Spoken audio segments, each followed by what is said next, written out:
or a title, depending on how he decides to make the presentation. I'm learning from Professor Bogoro.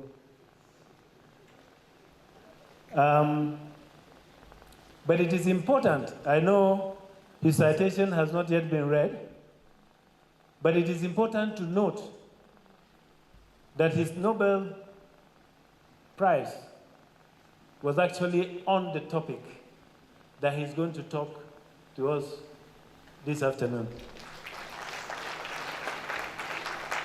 That is the issue of climate change. Distinguished guests, ladies and gentlemen, before I take my seat, because I am not qualified to deliver even a 5-minute lecture on that topic, I have read the paper, but I think before I can be proud to even stand in front of 100 level students to deliver that lecture in that area, I think I need another opportunity or another time to read it again. So I think on this note, I would want to once again welcome you, but I have forgotten to recognize one very important person here. I don't know why she's seated down. Is the Director of University Education in Federal Ministry of Education. I think the protocol need to know faces so that whenever they see people, they should be able to identify. So we want to recognize you and to welcome you most sincerely for this very important occasion or event, you know, as part of the activities of the 33rd and 34th Convocation ceremony. On this note, once more, and another, I will not be tired of appreciating everyone here. We know we scheduled this lecture for 3 o'clock, and I know some people have been here since about 2 o'clock, waiting. I want to again apologize for starting this day, but I want to believe that by the time we have finished hearing the lecture, I believe that we will still be willing to have waited 15 minutes for another to listen to the lecture. I thank you very much, most sincerely. Thank you.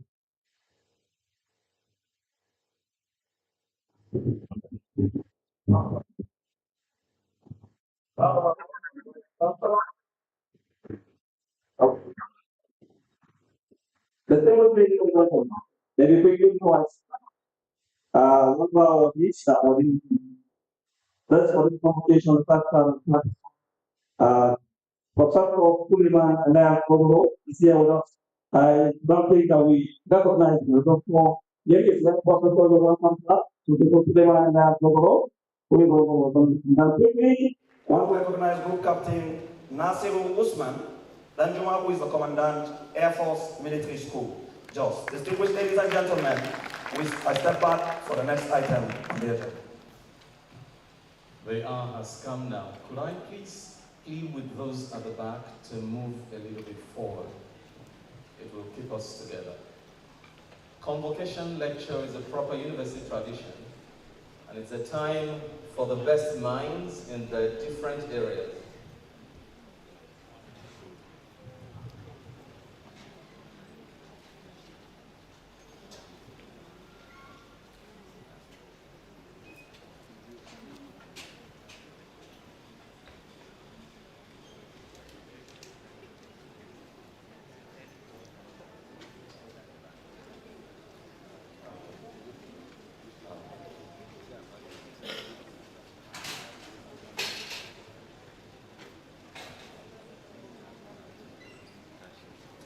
So a little bit of a correction.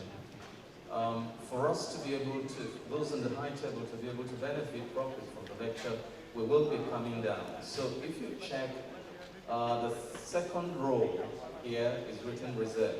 Professor Longbin, please stay where you are. Baba, stay where you are, please. We will come and join you. And our former Vice Chancellor, Professor Gamwalk, you can stay. But the younger ones, right after Professor Longbin, if you give us about 5 rows from there, that would be greatly appreciated, so that those up here will be able to come down to sit. Thank you as you do that. As I was saying a while earlier, convocation lecture is a proper university tradition, and it's a time for the best minds in the different areas to dig deep into issues that we might otherwise miss. Today's lecture on combating climate change for national security and development is apt and greatly needed. The convocation lecturer was chosen because he's capable, indeed a very capable hand. When his citation is read, you will see, and I believe you'll agree with me, that he's the man for the job. So once again, I'll call Salamatu Fada to make that case. Please make our welcome.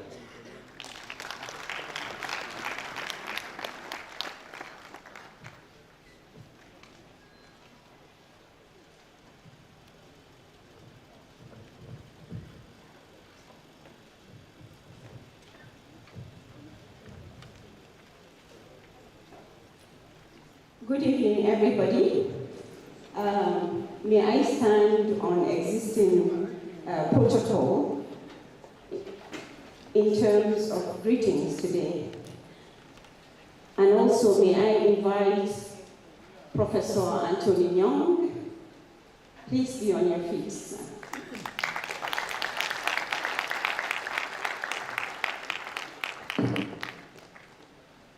I am highly delighted to be standing here today, saddled with the responsibility of reading the citation of this great man. He was my teacher during my undergraduate days in this university. He became my mentor a long time ago, and he's still mentoring me. He is today my friend and colleague in the fight to combat climate change.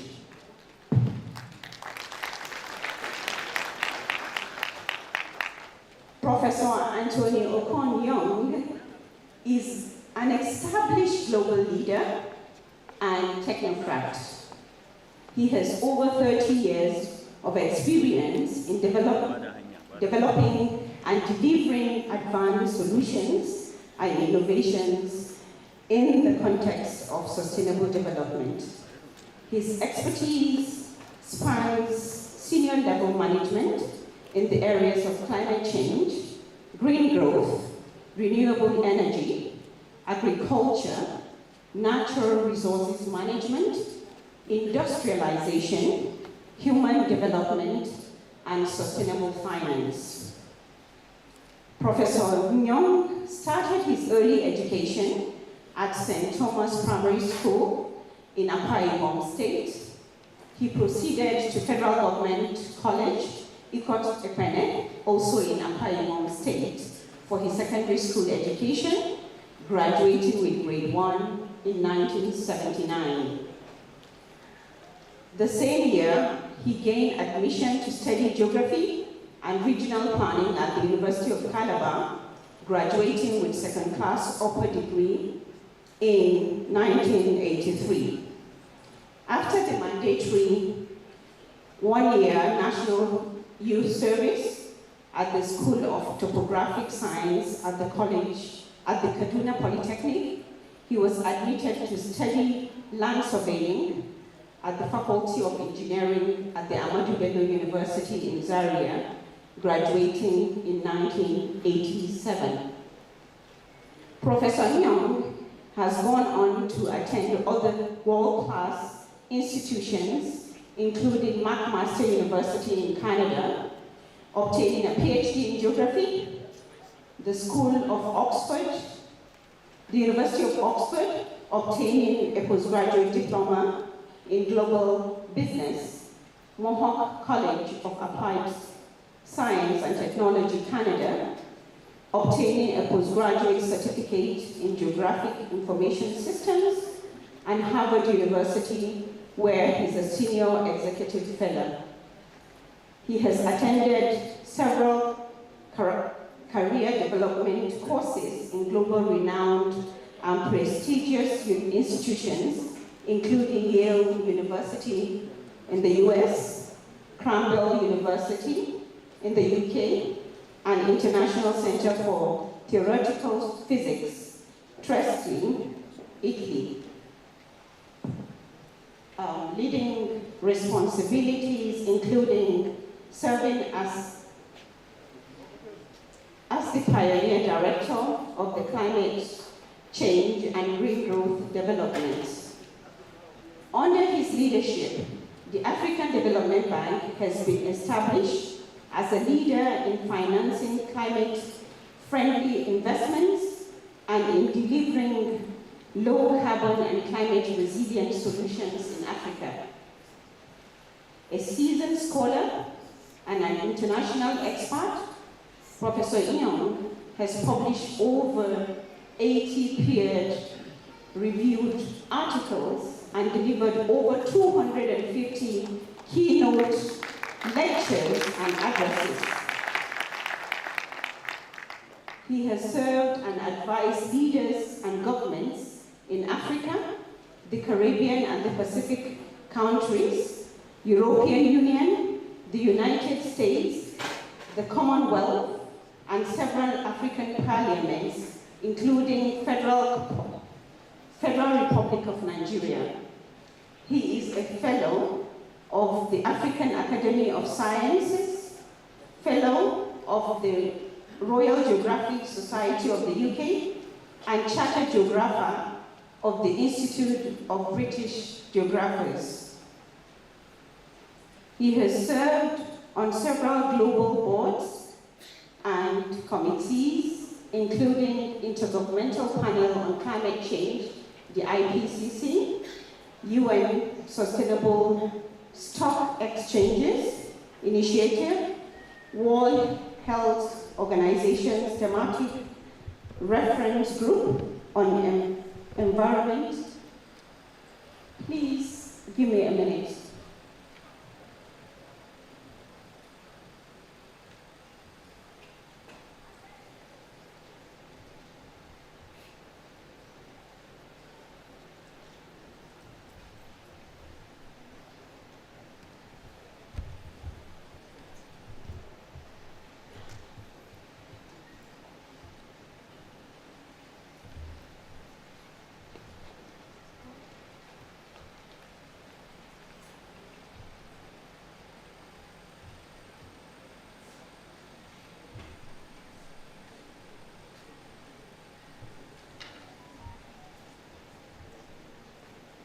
Please pardon me.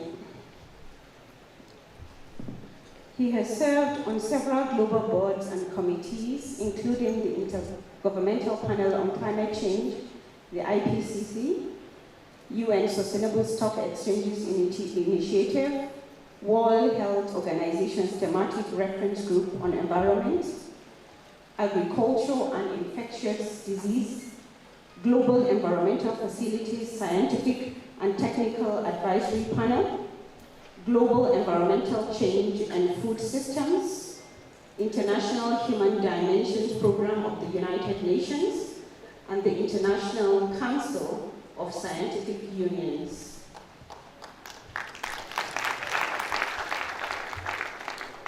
He has served on the boards of the Applied Center for Climate and Earth System Science, South Africa, and the International Center for Climate Change and Development at the Independent University, Bangladesh. Professor Nyong is a member of the Planning Committee of the Climate and Health Initiative of the National Academy of Medicine in the United States, the Advisory Board of the World Economic Forum on Circular Economy, as well as on the Platform for Accelerating Circular Economy Leadership Group, among others.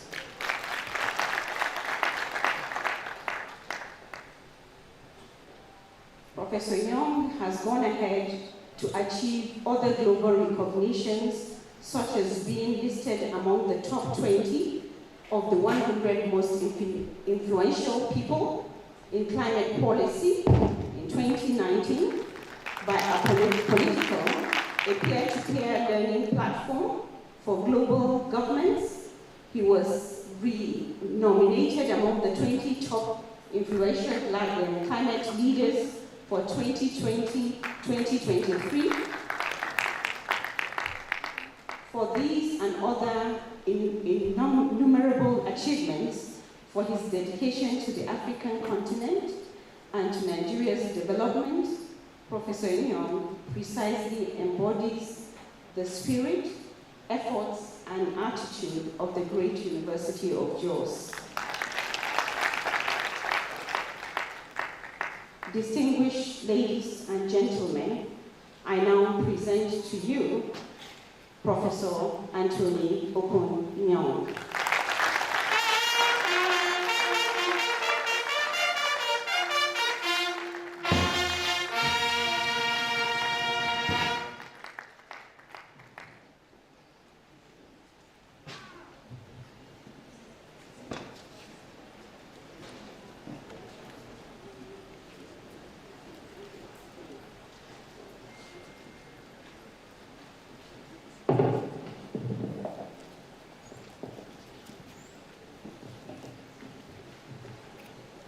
Thank you very much for the session. I was tempted to find out who it really was about. Then she said, I now present Anthony. I thought it was. I think because of the other people at the back, maybe we can move back down so that we can see the presentation.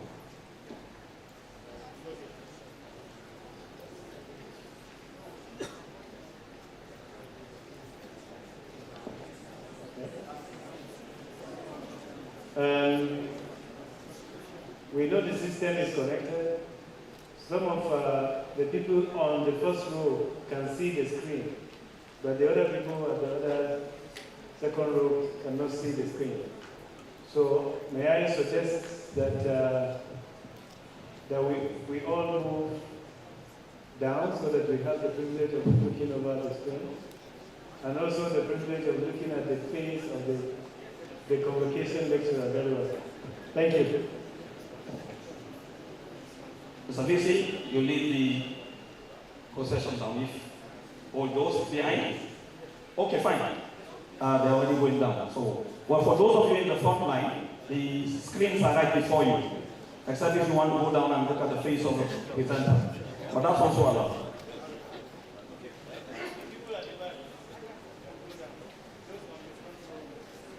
Yeah, for those of you who can see from the screen, fine. And you're on stage. Thank you very much.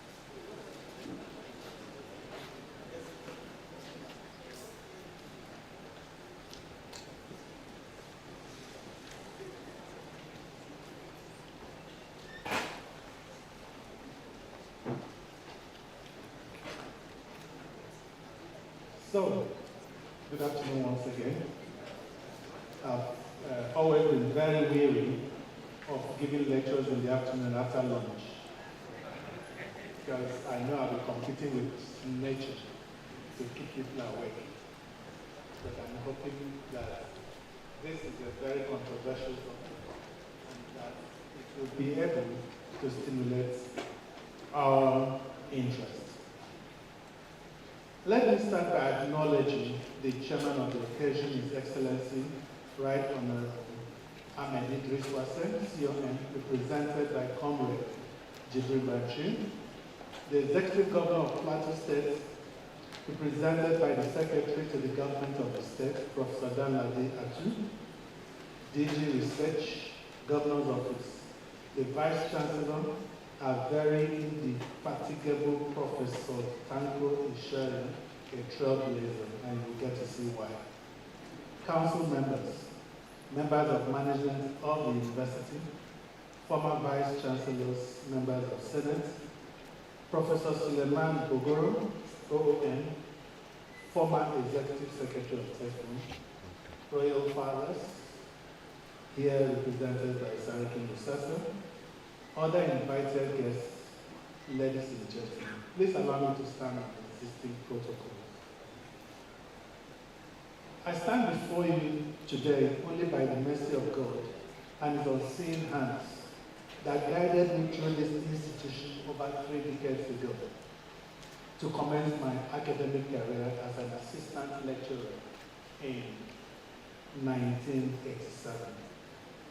The foundation that the University of Jos laid for me has endured through the decades and created in me an insatiable quest for knowledge that has taken me through the halls of the world's great citadels of education, including McMaster University, Oxford, Harvard. That foundation is what has enabled me to build a career that today puts me at the epicenter of action on the African, and it has included, again to God's glory, unprecedented global awards and recognition.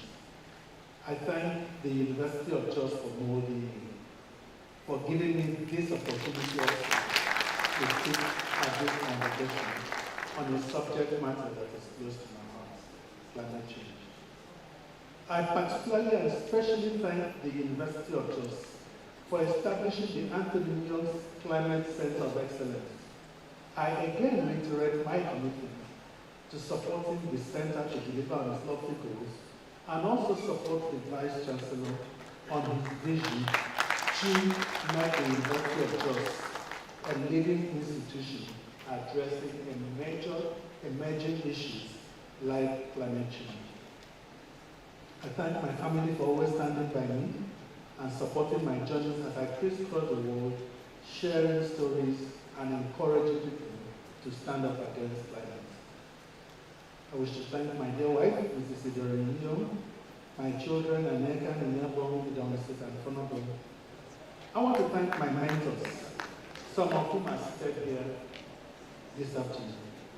I want to thank my colleagues and friends through the years, Professor Dadi, Director of the Anthony Nyom Climate Center of Excellence, and Dr. Salamatu Fada, Deputy Director of the Center.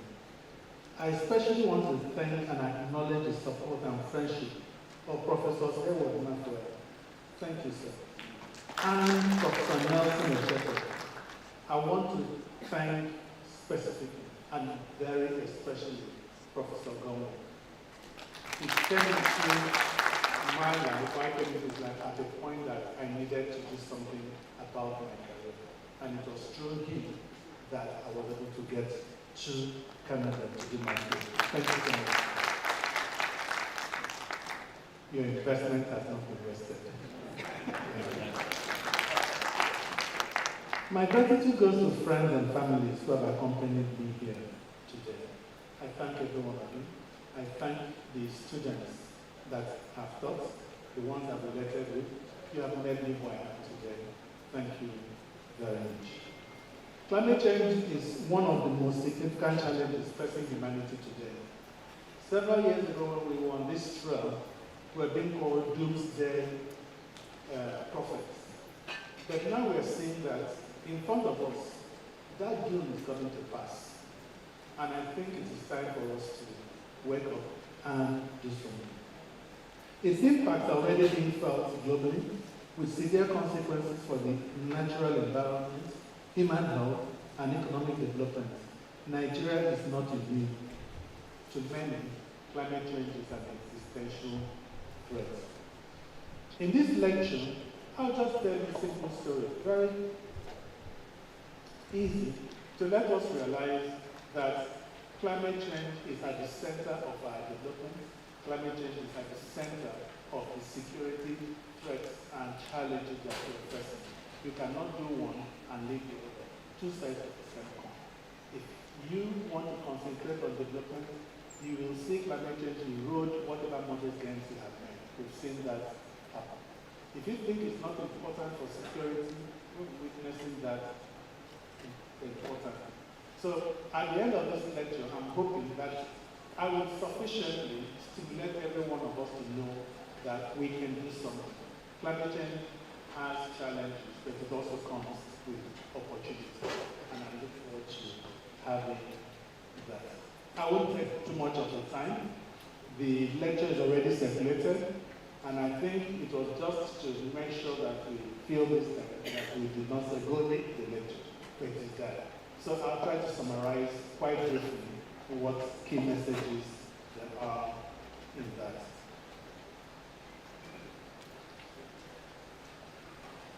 Several years ago,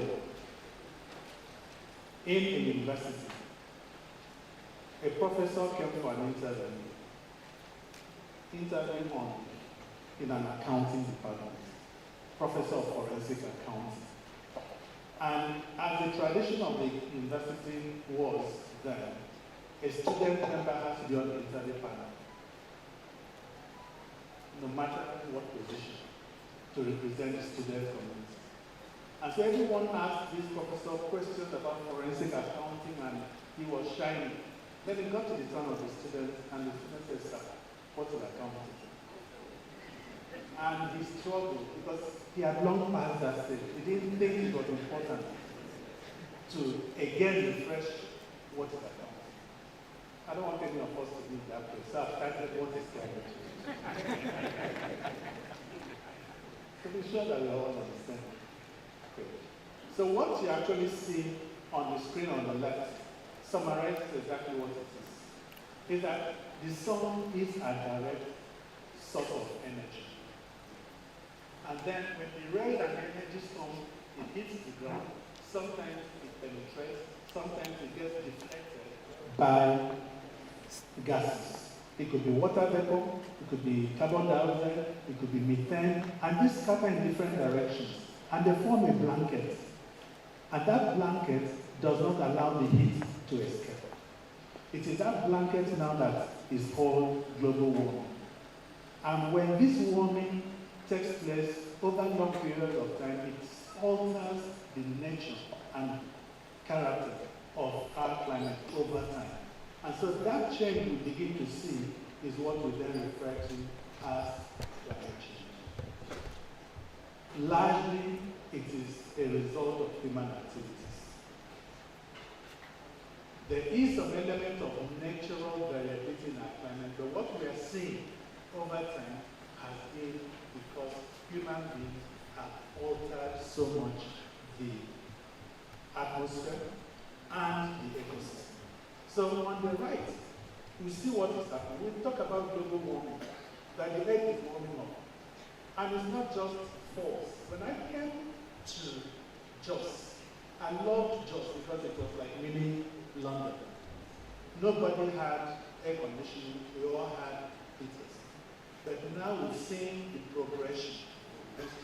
So we are gradually seeing ourselves constantly having that warming.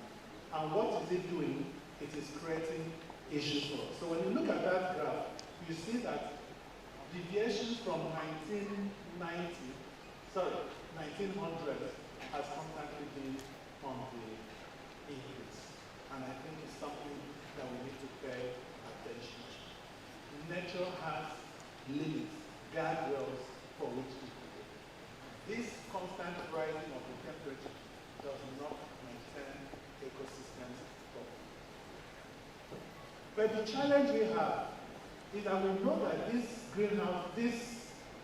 global warming or climate change is caused by human activities, largely. Something you and I do consciously or unconsciously, burning fossil fuels. It could be the petrol cars we drive. It could be the generators that we run on diesel. It could be our agricultural practices that releases carbon from the soil. There's so many things that we do that contribute to global warming. This afternoon, I just took a colleague, giving me this water in this plastic bottle. These things are not biodegradable. We cannot do anything with them. They just stay in the environment and block the system. And we keep putting them into the system there. So there are certain things that we need to do. But unfortunately, it's a global threat. It's not just for the developing countries. But the burdens are different. When you look at the graph on the top, the map on the top, you see that that's a map of who are the key polluters, the developed countries. But who are the ones bearing the impact the most? The one, the diagram on the bottom, is the developing countries, who are victims, who never contributed to the problem, but we are the one least able to cope with the situation. But that's how it is. so the blue graph then shows that there is a positive correlation between global warming and the amount of CO2 that is in the system. I learned some time ago when there was a debate in the Senate whether to allow electric vehicles to come in. Africa is a low-emitting continent. And I think it is important that we remain a low-emitting continent. It's more difficult to retrofit. It's more difficult to retrofit an existing system than to build it right the first time. 70% of our infrastructure is yet to be built on this continent, including this country. So it is better to do it right the first time than to do it later. The developing countries are trying to be like us, to cut emissions, and we want to be like them with huge emissions. It just doesn't make sense that way. And so, when you look at what is climate change really costing, or what is it costing us, you find that then, as the diagram shows, the red, you see sea level rise, it just alters the environment. For some of us from the northern part of this country, you notice that flood and drought alternate. This year, you're having flood. The next year is a drought. People couldn't plan. When I started my career, we knew that you could have drought coming in every 30 years. It was a 30-year cycle. When you look at the damages that are being caused globally by climate change, it is enormous. We've had 2 floods here recently, 2012, 2022, last year. And the amount of destruction caused by those floods are just unthinkable. Nobody makes a budget and says, I will have floods this year. It's going to destroy 10 billion worth of infrastructure, so let me put that in my budget. It becomes what I call public expenditure displacement, because you have to take money from health, from education, from other things to finance that which you never planned for. But this is a major concern globally, like I've said. It's not just for developing countries, the whole world. Initially, the developed countries thought they were immune. But when you see the different hurricanes hitting from China to the US to everywhere, it's a major concern for everyone. So, in 2015, the world met at what we call in Paris and came to an agreement that we must collectively take decisions to limit global warming to 1.5 degrees, actually below 2 degrees, aiming towards 1.5 degrees. 1.5 degrees means we don't have coffee anymore in Uganda. There's certain things that cannot survive in a warming world of 1.5. Some fish species in Uganda. Agriculture, very devastated. But they said, if that's the best we can do, let's aim at that. So when you look at the graph on the left, the blue line going up is where we are heading to. Then policy options are saying, let's make commitments. And currently, none of the commitments we've made globally is enough to drive global warming within set limits. It concerns everyone. That same year, we adopted the SDGs, the Sustainable Development Goals. And SDG 13 talks about taking action to combat climate change, because it's a major issue. I don't have much time, but I could have shown that no SDG would be successful without addressing issues of climate change. Is it agriculture? Is it health? Name it, water? No. So it's a major issue for us. Nigeria, like every other country, was among the 198 countries that signed and made commitments that they would deliver climate actions that will contribute globally to reducing emissions. And so Nigeria submitted a package of 177 billion. Now that's what it will take between 2021 and 2030 to address climate change. But how did it grow to become a threat, a security threat? Climate change, we've seen, has impact on food security.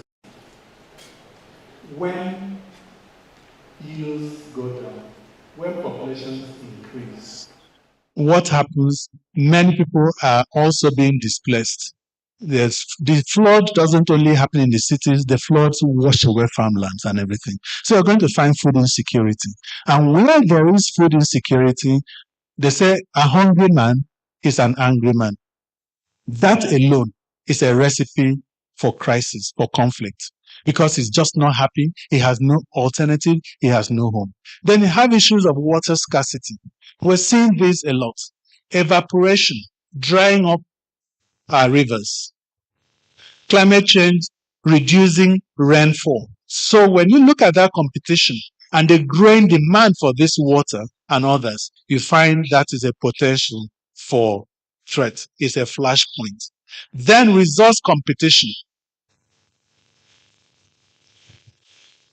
We are seeing our northern brothers migrating down in search of pasture for their livestock heading towards the south.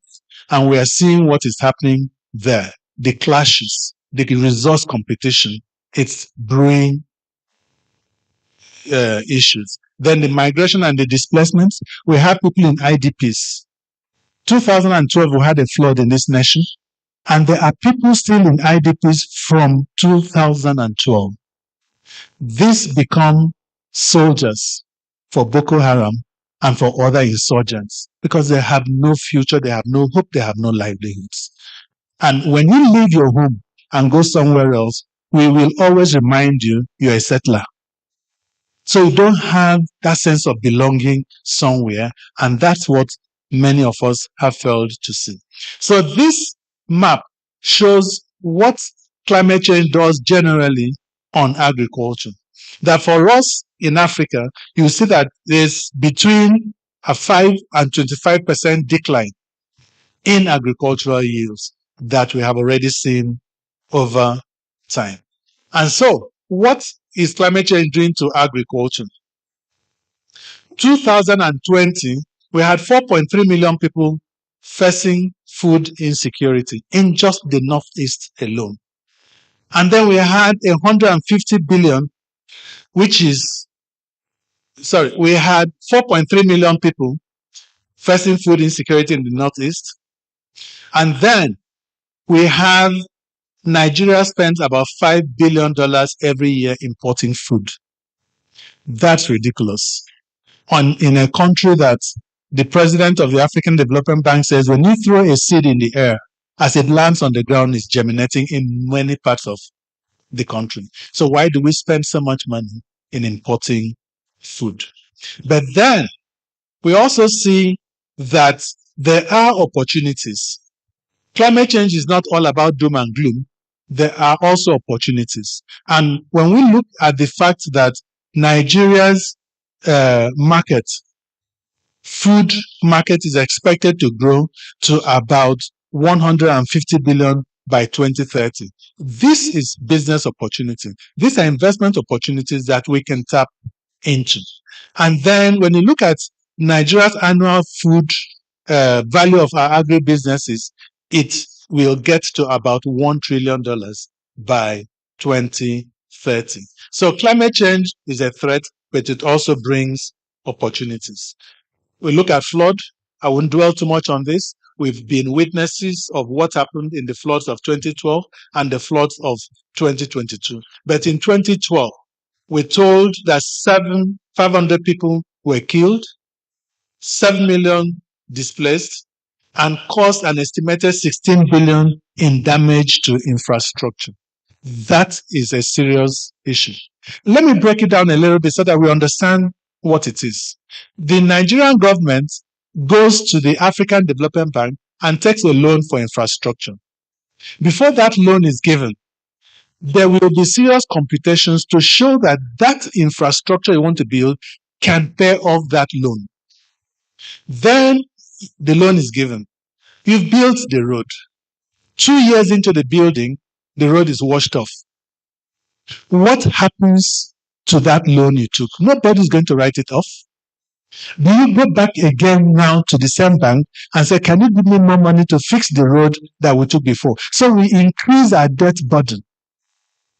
it's important to understand the dimensions to which climate change will affect us.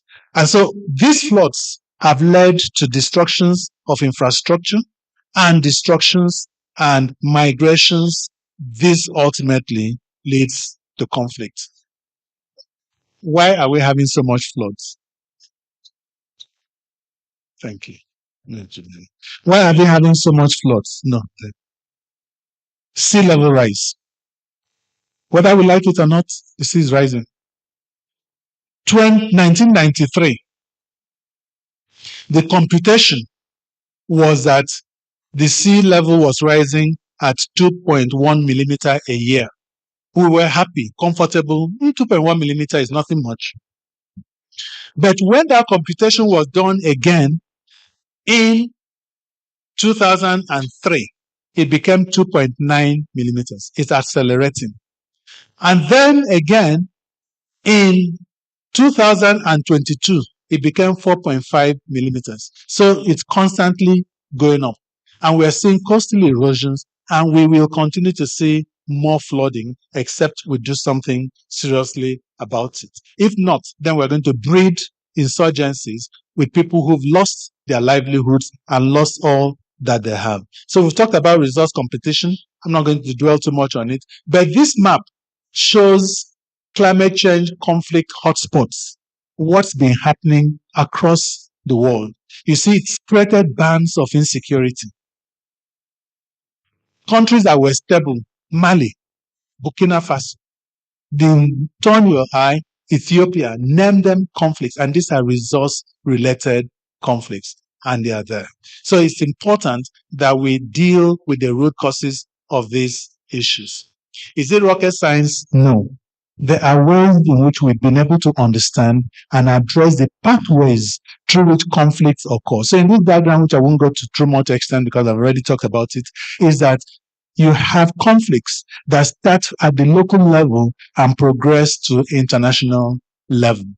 Egypt and Ethiopia are contending over the Renaissance Dam because we have shared resource of the Nile.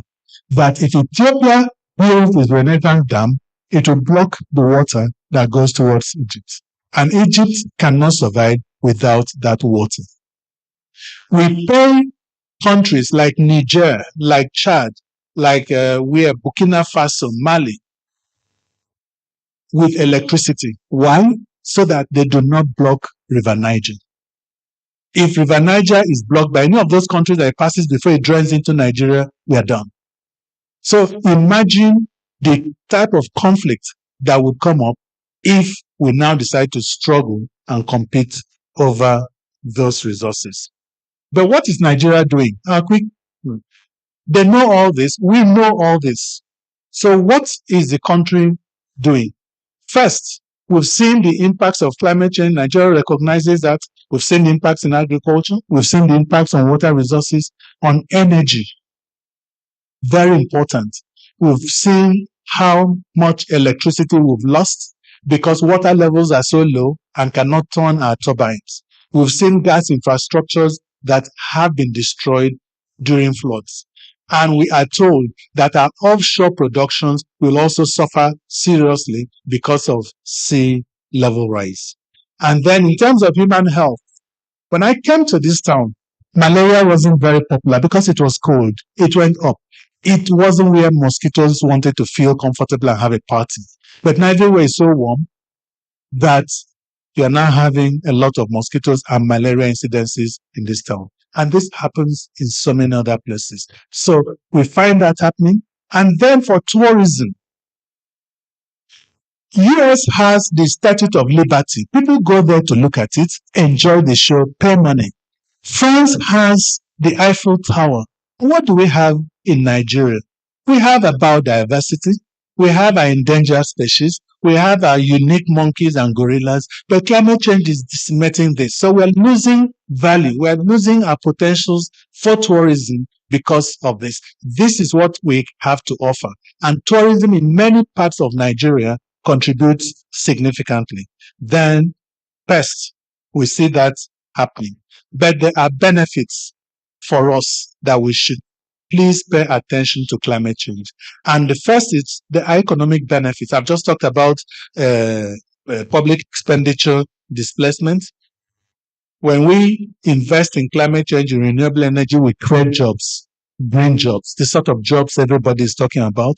We increase agricultural productivity. When we talk about climate smart agriculture, heat resistant, drought tolerant crops, then there are environmental benefits. I don't know about you, but in the time COVID was on and people couldn't go out, we were locked in, but we had fresh air to breathe. We were locked in, but I could hear the birds singing again in the cities. There were economic benefits, there were environmental benefits. There's less air pollution when we invest in climate change. Every year on the African continent, we lose 600,000 women and girls through indoor air pollution. What is their crime?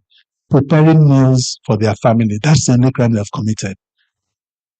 We need to do something about that and stop the use of fossil fuels. There are also social benefits that come with it.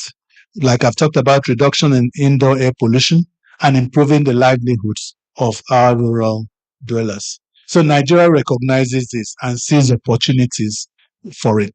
Even if they don't see, we keep pushing that there are opportunities for us to address the issues of climate change. First, agriculture is very important to us as a country. So why can't we adopt low carbon agriculture? We can do it. There are experts around who are doing this. We need to invest more. We can promote sustainable forestry. We can invest in climate resilient infrastructure that even when the rains come and go, it remains. That's what we need to do. We need to strengthen our institutional capacities. We have so many institutions created to do things to address climate change, but the capacities to do that is not available. We need to go back to those institutions and see how we can enable them do what they were created to do. Then we also think about promotion of green finance. This is very important. Our central banks, I'm not sure they're working a lot with those who want to see changes. I have a program